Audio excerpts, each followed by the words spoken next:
Մեկին մեկ նմանություն Սամվել Պալասանյանի դիմակի տակ Քրիստինե Կնուտսենը, երիտասարդական նախաձեռնությունների կենտրոն հասարակական կազմակերպության դանյացի կամավորն իր ձեռքով է պատրաստել դիմակը, երկար չի մտածել օրվա իր կերպարի ընտրության հարցում։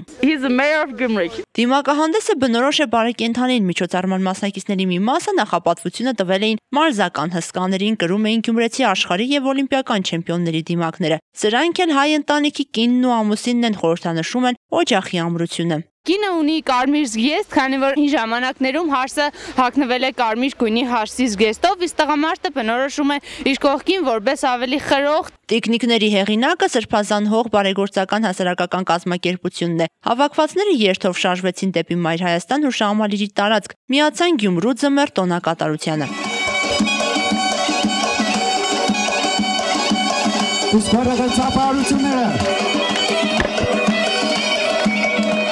Սովորաբար բարեկենդան է կոչվում շաբաթապահքերի եւ մեծ պահքի նախընթաց օրը։ Բարեկենդան բառացի նշանակում է կենդանություն, բարի կյանք։ Տոնին հատուկ են ուրախությունը, խաղերը, երկու պարը, ուտեստների համտեսումն ու խրախճանքը։ Այսօր բուն բարեկենդանով ենք ուրախանում եւ վաղվանից մտնելու ենք մեծ սպասի մեջ, որ նշանակում է թե այսօրվա ուրախությունը նախապատրաստությունն է վաղվանից ճամփորդության դեպի Սուրբ Զադիկ, դեպի Քրիստոսի հրաշափառ հարությունը։ Համախմբվածությունը շատ կարևոր է։ Այո, ավանդույթ դարձած բուն բարեկենդանի նաև Շիրակ եւ Գյումրու ձմեռ ուրեմն տոնակատարության միջոցառումների հետ կապված այսօր ավանդույթ է դարձել եւ ես ուզում եմ եւս մեկ անգամ շնորհավորել մեր ժողովրդին եւ հոգեվորական տոնի հետ կապված։ Տոնին մասնակցում էին բազմաթիվ դպրոցների աշակերտներ, պարային խմբեր, Ստեփան Ալիխանյանի անվան տիկնիկային թատրոնի հերոսները Սաթոն ու Սեթոն ներկայացրեցին թումանյանական բարեկենդանը։ Այ մաստես քան գեղուբերից ինչի համար ես բերել, հա? Որը թելեխն է, թե տղի թասնիկը։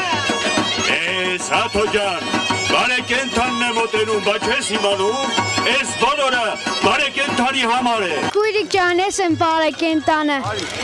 Եկել եմ ձեր տուն եղն ու բրինձը տանեմ։ Սա բարեկենդանի եղն ու բրինձն է։ Այստեղ եղն է։ Ստեղ էլ բրինձը։ Ավանդական դարձած Գյումրու ձմեռ միջոցառման մարզաձևերը եւս ավանդական են, բասկամարտում պայքարը թեժ է։ Դավիթ Մուրադյանի ցանկությունն առաջին հորիզոնականում հայտնվելն էր, բայց չստացվեց։ Խոստովանում է, մրցակիցն ուժեղ է։ Հիմ մարզիկներ ենք, բոլորս գիտենք,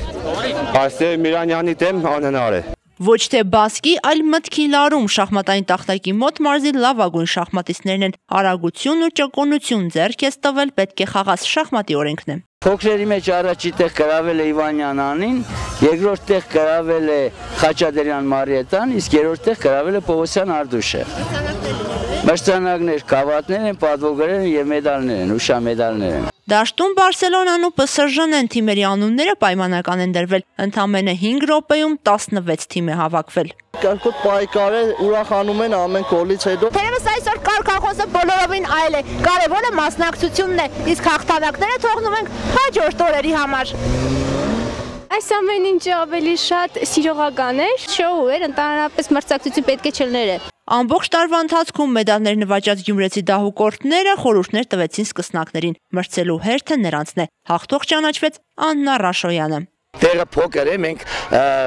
փոքր երեխաներին ենք այսօր մասնակցություն, որը անմիջապես կապ ունենան մեծերի չանակական լինեն։ Դրա համար է այսօր 50 հոգի է մասնակցել մեր երեխաները։ Ավելի լավ ստացվեց միջոցառումը, որ 3 տեղաց նաև հաստ շերտովություն։ Գյումրու ձմեռն այս տարածքում մարդկանց նորից կհամախմբի հաջորդ տարի կրկին բարեկենդանին։ Նազել Էլբակյան, Խաչատուր Գևորգյան, այսօր։